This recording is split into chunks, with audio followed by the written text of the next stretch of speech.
آئین ہے، نہ قانون ہے، نہ جمہوریت ہے اور نہ کوئی سیاسی ماحول ہے۔ آج سردار رازق صاحب نے میرا کیس لڑا ہے جج صاحب کے سامنے۔ 94 گواہ ہیں، 94 میں سے کسی گواہ نے مجھے 9 مئی میں نہیں دیکھا۔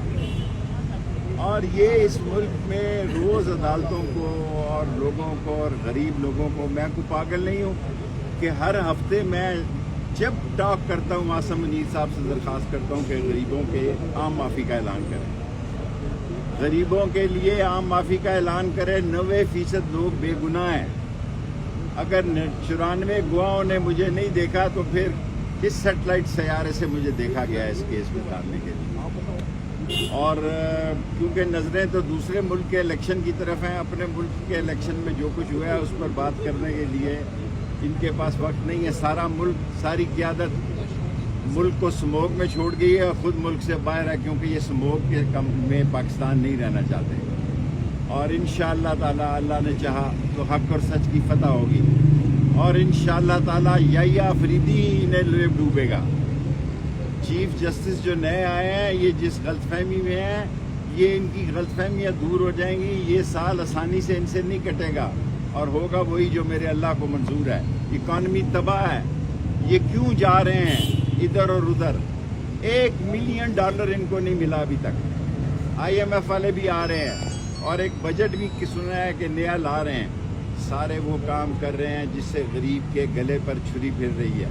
اسکولوں میں جا کے دیکھیں جناب کہ لوگ اپنے بچوں کو اسکولوں سے اٹھا رہے ہیں۔ اس دفعہ کتنے داخلے کم ہوئے ہیں، میں اس پر ایک پریس کانفرنس کروں گا صرف داخلوں پر، کہ صرف 18 سے 20% بچیوں نے داخلے لیے ہیں، ان کے پاس داخلہ فیس جمع کرانے کے پیسے نہیں ہیں۔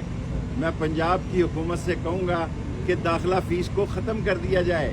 یہ جو ہم نے جال بچھایا ہے 60 تعلیمی اداروں کا، بچیوں کے تعلیمی اداروں کا ان کے گھروں کے اندر، وہ فیل ہونے جا رہا ہے۔ اور میرا ماں بچہ اسپتال سے لوگ سامان اٹھا کے لے جا رہے ہیں، ایک چوکیدار نہیں یہ لگا سکتے، لوگ دلال کا کاغذ تیار پڑا ہے، فرنیچر نہیں ڈال سکتے۔ یہ صرف ایک ہی کام کر سکتے ہیں، اور جو کام وہ کر رہے ہیں وہ میں بتاؤں گا تو پھر لوگ کہیں گے جی ایک اور نئے کیس کی طرف جانا پڑے گا۔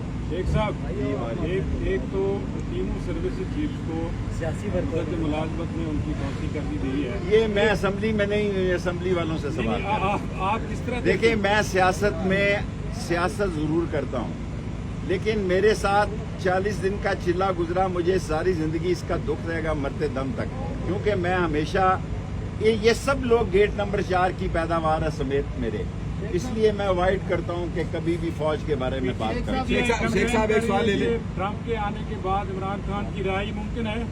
دیکھیں، عمران خان کی رہائی جب اللہ کو منظور ہوگا اسی وقت ہوگی، اس سے پہلے ڈیٹیں جو دے رہے ہیں وہ نجومی ہوں گے، لیکن اللہ کو پتہ کب اس کی رہائی ہوگی۔